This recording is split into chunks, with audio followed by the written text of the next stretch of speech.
अस्सलाम वालेकुम। क्या हाल चाल है? उम्मीद करता हूँ ठीक होंगे, खैरियत से होंगे। मेरा नाम है सर। मेरा नाम मोहम्मद, मैं हूं इमरान। तो जी आज की वीडियो का टॉपिक जो है वो टेल ऑफ टू पीएम्स, क्या है पीएमएस, मतलब पीएम जो वजीर आजम है उनकी जो है वो दो जो है उनकी कहानी। तो जुनेद अकरम की चैनल से वीडियो आज वीडियो देखते हैं, एंड पे देंगे अपने रिएक्शन। अगर आप हमारे चैनल पर हमारे वीडियो को लाइक करें, शेयर करें, सब्सक्राइब करें और बेल का आइकन मत भूलिए। तो काउंटडाउन करते हैं 1 2 3।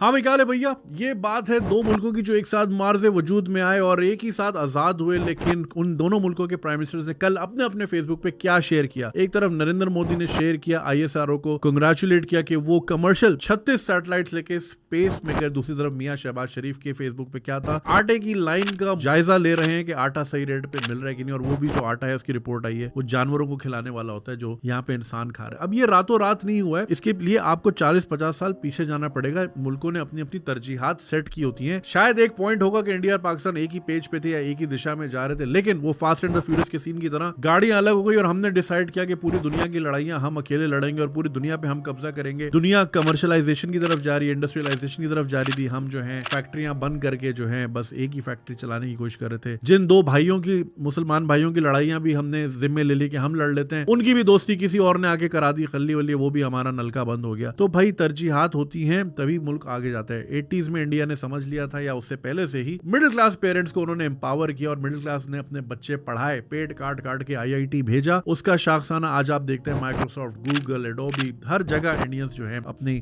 कामयाबी का झंडा मनवा रहे हैं। चंद्रयान 2 जब 3 साल पहले क्रैश हुआ था तो पाकिस्तानियों ने तो इतनी खुशियां मनाई थी जैसे अल्हम्दुलिल्लाह हमारी तो मार्स में पहले से निश्तर कॉलोनी बनी हुई है और हम वहां पहले से ही रह रहे हैं। मैंने उस वक्त भी ये कहा था कि भाई आज फटा है कल उड़ जाएगा। जैसे इलॉन मस्क की आपने वीडियो देखी होगी ना कि वो रिवर्स लैंडिंग करते हुए उसके 30-32 उसके एक्सपेरिमेंट फेल हुए थे, लेकिन 33वें पे लैंडिंग हो गई और अब वो स्पेस टेक्नोलॉजी में दुनिया में कहां से कहां है। तो भाई कोशिश तो कम से कम कर रहे हैं। Trying and failing is better than failing to try. हम सिर्फ हवा में बातें उड़ा रहे हैं और हमारा स्पेस से जो लेना देना है वो अब आटे दाल चीनी की बात यहां आ गई कि एक रोटी से दूसरी रोटी का स्पेस बढ़ता जा रहा है। दुनिया स्पेस रेस में कहां से कहां निकल गई है। जब भी गुर्बत की बात करते हैं हमेशा कहते हैं इथोपिया हो गया मुल्क। अरे भाई अभी इथोपिया का मैंने चेक किया, उनका जो बेर है, जो उनकी करेंसी, 5 रुपए का एक बेर आता है। हम इथोपिया से भी 5 गुना पीछे चले गए, केनिया से भी 2.5 गुना पीछे हैं, अफगानिस्तान से भी पीछे हैं। तो भाई देखे खाली ढोल सिर्फ शोर करता है और हमने सिर्फ शोर किया है पिछले 40-50 सालों में। बातें हमारी पूरी हैं, हम दुनिया में सबसे ग्रेट हैं, हमने पूरी दुनिया फतह करनी थी। पता नहीं फतह करके करना क्या था, लोड शेडिंग करनी थी वहां पे, तालीम बिल्कुल बच्चे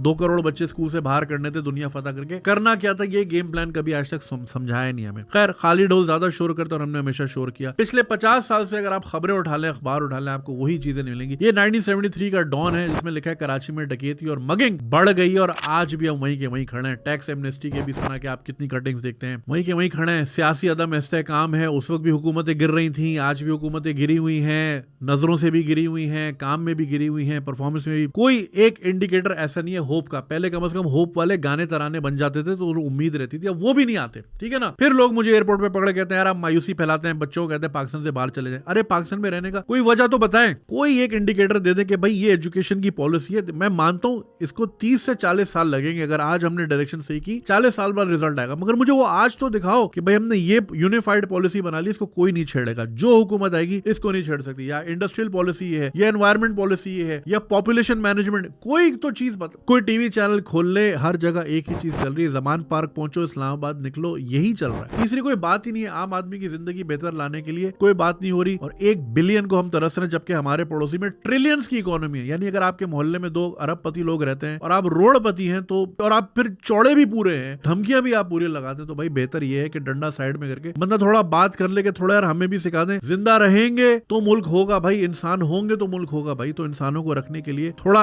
एहतमाम करने की जरूरत है कि हम जरा बात करें, सीखें कैसे कर रहे हैं, हम भी 2-4 पैसे कमा ले, हमारी आवाम भी थोड़ी सी इज्जत की जिंदगी गुजारने लग जाए। लेकिन शायद वही वाली बात है, प्रायोरिटीज हमें ना पहले समझ आई थी ना शायद अब समझ आ रही है। कंग्रेचुलेशन टू इंडिया भाई, उनका आज स्पेस में 36 ले गया, कल को 350 ले जाएगा। क्या ही करेंगे भाई, ठीक है। जन्नत तक तो नहीं जाएगा ना, जन्नत तक तो हम जाएंगे भाई, यही कमेंट आ रहे होंगे नीचे खल्ली वल्ली।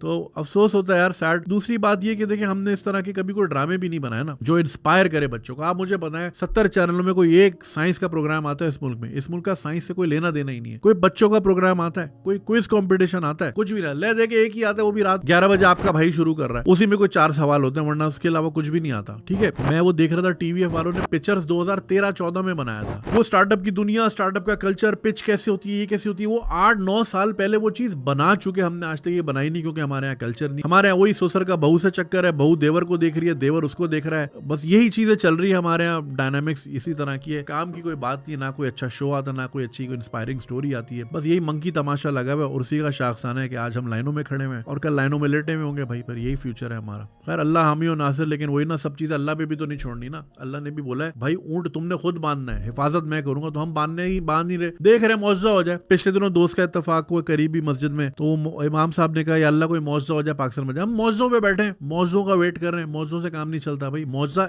आप खुद एक मौजूदा है भाई, अल्लाह ताला ने आपको जिस्म दिया, जान दी, अकल दी, ये किसी मौजूदे से कम है क्या? इसको इस्तेमाल करके चलाना है, उससे पैसा कमाना है, ये मौजूदा है। ऊपर से मन्नो सलवा नहीं आएगा भाई अभी, मगर ये अभी तक हमारा एक बहुत बड़ा तबका मन्नो सलवा का वेट कर रहा है। तो करते रहिए भाई, फिर कमेंट कर लिए, गालियां दे दे मोदी को, क्या मोदी का क्या उखड़ जाएगा? उसके तो पहुंच गई सैटेलाइट, 150-200 मिलियन डॉलर कमा लिया उसके मुल्क ने, खल्ली वल्ली। हम 1 बिलियन को 24 करोड़ इधर उधर मारे फिर रहे हैं। और सबका इकोनॉमिक प्लान यही है कि ओवरसीज कुछ भेजेगा, यानी पहले हमने यहाँ पे कोई अपॉर्चुनिटी नहीं देनी, यहाँ से बंदे भगाने हैं, और जब मैं बोलता हूँ जाओ तो मुझे गाली देते हैं भाई। प्लान ही यही है मुल्क का कि बंदे बाहर भेजो, डॉलर भेजे वहां से, तो निकालो मजदूरों को, जाओ सऊदी से दरम भेजो, रियाल भेजो, उधर से दिनार भेजो, उधर से पाउंड यूएस डॉलर भेजो। प्लान ही यही है मुल्क का भाई कि बंदों को इतना तंग करो ये बाहर भागे। और फिर रेमिटेंस पे चल रहा है मुल्क भाई, रेमिटेंस से मुल्क नहीं चलता। रेमिटेंस साइड की इनकम होती है छोटी मोटी, हाँ चलो ये भी आ रहा है, हम तो बेस ही रेमिटेंस पे कर रहे हैं कि 200 अरब डॉलर आएगा बाहर से, अल्ली वल्ली आ गया बाहर से भाई। चलें, खुदा हाफिज। क्या बातें थी इनकी, मैंने आज इनको फर्स्ट टाइम जो है वो सुना है, तो मोटिवेट है यार, मोटिवेशनल फर्स्ट टाइम सुन के ना तो मैं हैरान परेशान हुआ हूँ कि जैसे इन्होंने जो हालात बताए हैं, ये मतलब इसमें कोई बेइज्जती वाली बात नहीं है, वो प्रॉपर तरीके के साथ ये होता है नॉलेज, ये होता है जो उन्होंने यहाँ से सीखा, जो पिक किया। अब जो बात उन्होंने की कि आप लोगों को मायूस करते हैं कि आप मुल्क छोड़ के भाग जाए, तो भाई वो ये बात है कि हर दूसरा तीसरा बंदा ये कहता है कि मैं यहाँ से बाहर जाऊँ, लेकिन किस लिए जाऊँ कि कमा के कुछ रेमिटेंस जो पाकिस्तान भेज सकूँ, ताकि मेरे घर वाले जो हैं वो खुशहाल रह सकें मेरे एक के कमाने की वजह से। अगर ये हुकूमत रही तो घर वालों को पैसा मिलेगा ही नहीं। और ओवरऑल अगर देखा जाए तो हमारे पाकिस्तान में, इंडिया में भी ऐसे ही होता है कि कमाने वाला एक होता है, खाने वाले 4-5 लोग होते हैं। ये हमारे कल्चर का एक हिस्सा है, तो उस चीज़ को लेके हम आगे बढ़ रहे हैं। और इस चीज़ का जो बैड इम्पैक्ट पड़ रहा है पाकिस्तान पे वो ये है कि सिर्फ रेमिटेंस पे हम गुजारा नहीं कर सकते, वो वाकई एक साइड इनकम होती है, वो एक एक्स्ट्रा चीज़ होती है। हमारी कंट्री जो है वो खुद से अगर कोई इस तरह का कोई प्रोजेक्ट नहीं शुरू करती या नहीं बनाती तो बात ख़त्म, समझो कि कुछ भी नहीं है। अब पुलिसेस की बात की तो पुलिसेस में चेंज होना चाहिए, और वाकई ऐसी पुलिस जो है वो लॉन्च होनी चाहिए कि आने वाले 30-40 साल 50 साल उसको कोई बंदा हाथ ना लगाए, चाहे हुकूमत में जो भी हो, जो पैसा या जो फंड चेंज होती रहे, फंड उसके लिए मुकर्रर हो जाए ना, वो प्रॉपर तरीके के साथ उस पर काम हो। लेकिन इसमें भी एक मसला है कि अगर हमें एक बहुत बड़ा बजट एक हुकूमत आती है, वो लगा के चली जाती है किसी एक पॉलिसी पे, कोई एक कह लेंगे किसी अच्छे काम पे, फायदा होगा, और नेक्स्ट जो हुकूमत आएगी वो क्या करेगी, चपड़ासी से लेके ऊपर तक लोगों को कहेगी कि करप्शन करो, माल खाओ, और एट द एंड क्या होगा, फ्लॉप हो जाएगा। हमने देखा है कि पाकिस्तान में पोलियो की वबा अभी तक खत्म नहीं हुई। लोग कुछ टाइम पहले, मतलब आज से जिन्होंने सर्विस करके 30 साल अपनी सर्विस करके 60 साल उम्र पूरी करके उतर गए, लेकिन हमने वो जब वो आया था तो हमने ये कहा था कि 4-5 सालों में हमने सब पूरे पाकिस्तान में एक बार पोलियो डोज दे देनी है और पोलियो वबा खत्म, पाकिस्तान से खत्म हो जाएगी। लेकिन आज तक वो महकमा भी वहीं का वहीं है। अब उसमें क्या है कि जी महकमे में बंदी भर्ती कर दो, वो जो तनख्वाह होगी वो हुकूमत पाकिस्तान देगी, और जो दवाई होगी वो बाहर से आएगी। हम आज भी वो मेडिसिन जो है वो पोलियो की, हमें नहीं पता उसमें कौन सा फार्मूला यूज किया गया है, हमें उसका बेसिक जो उसमें चीजें ऐड हैं वो हमें नहीं पता।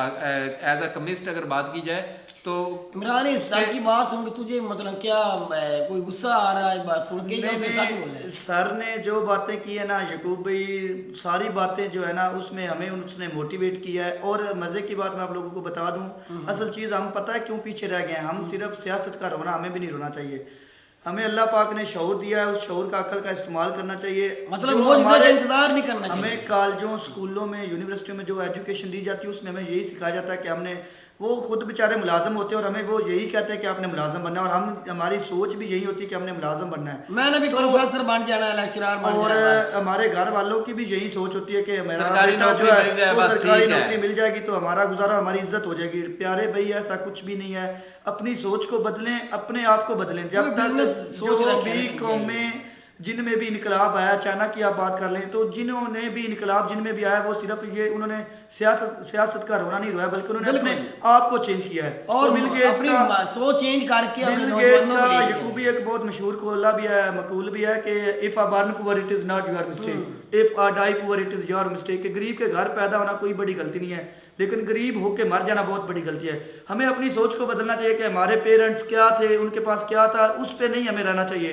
कि वो गरीब थे तो हम ही गरीब रहे। हमें अपनी सोच को बदलना चाहिए। बिल्कुल, बिल्कुल। और खास तौर पे भाई ने हमें, एजाज भाई ने बहुत ज्यादा मोटिवेट किया, और यकीन माने मैं तो आज से इनका फाइन हो गया, क्योंकि जिस तरह से उन्होंने ये बातें की हैं, भाई उसने बोला ही सच्ची। उनकी सोच जो है वो बहुत अच्छी है। दो बातें हैं कि या तो भाई आप यार लान तान जब तक करेंगे ना, इस तरह के लोग जब तक हमें लान तान करते रहेंगे ना और इनको लोग सुनते रहेंगे, तो मेरा ख्याल है कि अपने आप तब्दीली जो है ना मोटिवेट होंगे, हम मोटिवेट लोग होना शुरू हो जाएंगे, और ये यंग जनरेशन के लिए बेहतरीन मिसाल है। ऐसे ही। और यासर भाई दो ही चीजें हैं, या तो अपने आप को मूव कर लें, मतलब आउट ऑफ कंट्री चले जाएं, ताकि उधर से हमारे यहाँ पैसा आए और हमारा जो मुल्क है वो खुशहाल हो जाए। क्योंकि हमारे मुल्क में भाई कोई इस तरह की, एक तो नौकरियों की बात रह गई, नौकरियों का तो हमारी हुकूमत कहती है हमारी, लेकिन अगर हमारे पास वसाइल ही नहीं है वो जब मुल्क पूरा इलेक्शन करवाने के लिए हम रो रहे हैं जी हमारे पास पैसा नहीं है, हमारी हुकूमत मुझे कहती समझ पैसा नहीं नहीं आती कि इजलास करने के लिए आपके पास पैसे हैं। अच्छा 8 अक्टूबर को जो इलेक्शन का ऐलान करते हैं, अभी 30 अप्रैल को नहीं कराना, 8 अक्टूबर को कराना, उस वक्त फिर पैसा कहाँ से आ जाना है? एक बात कहते हैं आप दहशतगर्दी है, ये हम नहीं करवा सकते, क्या उस वक्त दहशतगर्दी खत्म हो जाएगी? क्या आर्मी हमारी आप नहीं दे रही सिक्योरिटी, वो कहते हैं कि आर्मी हमारी सिक्योरिटी वाले नहीं आ रहे, ये वो, उस वक्त क्या हुआ, सिक्योरिटी आ जाएगी? यकूब भाई आपको शायद इस बात का बुरा लगे, लेकिन मैं तो ये कहता हूँ कि हमें सियासत का रोना धोना नहीं रोना चाहिए। हमें खुद हमने हालात खुद बदलने हैं। अगर हमें दुनिया में कोई शख्स कामयाब कर सकता तो वो हमारी खुद की जात है। बिल्कुल, हमें किसी के भरोसे पे नहीं रहना चाहिए। यकीन माने हुकूमत जो है ना, हुकूमत के पीछे हमने देखें, मैं आपके साथ बहस करूं, आप मेरे साथ बहस करें, हमने बहस में रहना है, उनका कुछ नहीं जाना, हमने गुर्बत में जिंदगी गुजारनी। पर्सनल रिश्ते भाई भाइयों को लड़ते देखा है, इवन के हमने खून तक के रिश्ते जो है वो खराब होते देखे सियासतदानों के पीछे। तो क्या बनता है? कुछ भी नहीं होता। हम भी गरीब होते हैं, उनको क्या है? उनको वो फर्क नहीं पड़ता। वो तो भाई उनकी तो इतनी नस्लें, 7 नस्लें भी बैठ जाके अपनी लग्जरी लाइफ जी सकते हैं, उनके पास तो उनके बच्चे हैं कहाँ इधर? तो जो अब आप देखें ना कि अगर हम कहें कि हम गवर्नमेंट के आसरे पे बैठ रहे, गवर्नमेंट हमें कुछ देगी, भाई गवर्नमेंट जो आटे के थैले, अच्छा मजे की बात है, खिलाने वाला आटा जो है, मेरी बात सुने भाई यासर भाई, आप एक चीज पे नोट करें जो मैंने किया है कि आटे वाला थैला जो गरीबों को दे रहे हैं, गरीब मर रहे हैं, ये कर नहीं सकते कि जैसे बिजली के और गैस के बिल हमारे घरों में जाते वैसे आटा भी दे दें?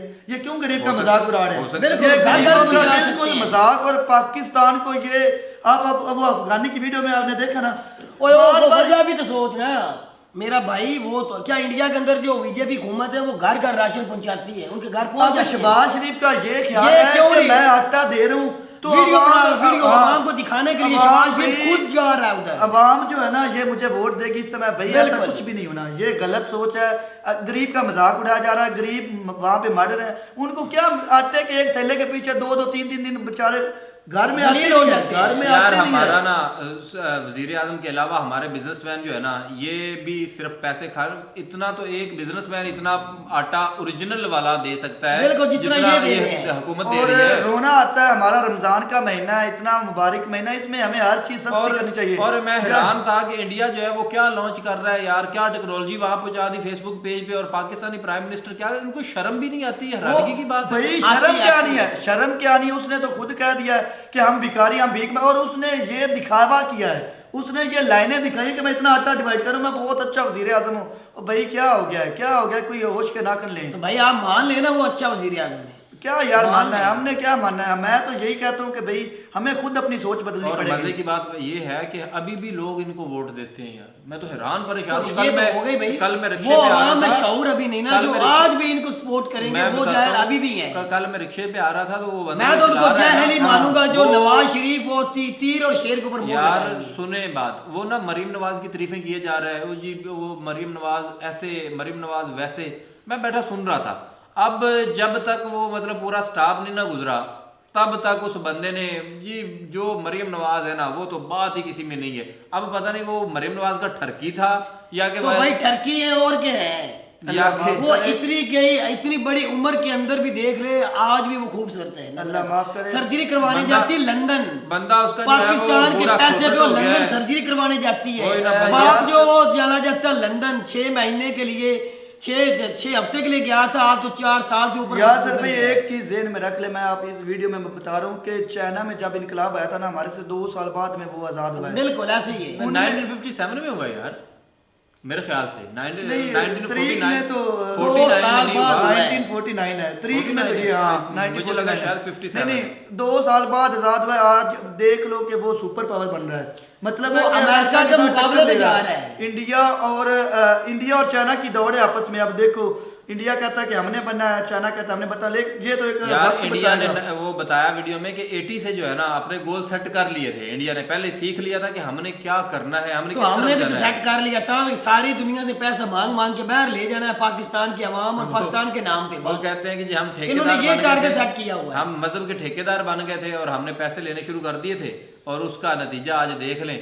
अगर आज भी पाकिस्तान में ना ये हालात कभी ना होते अगर सेम ऐसे रहता ना जैसे अमेरिका से पैसा आता था पहले भी एड भर भर के आती रहती तो हमारे पाकिस्तान के हालात वो मुल्क पे अगर लगाए जाते तो खास तौर पे अपने मुल्क के नौजवानों को ये पैगाम देना चाहता हूँ कि भाई इस चीज से निकलें। जो हमें इलामा कायदे आज़म आज़ाद करके गया ना, अपनी ज़हन को अपनी सोच को बदलें और मुस्बत सोच रखें, गुलाम ना बने, गुलामी वाली जिंदगी ना बसर करें, हुकूमत पे ना रहें, नौकरियों पे ना रहें।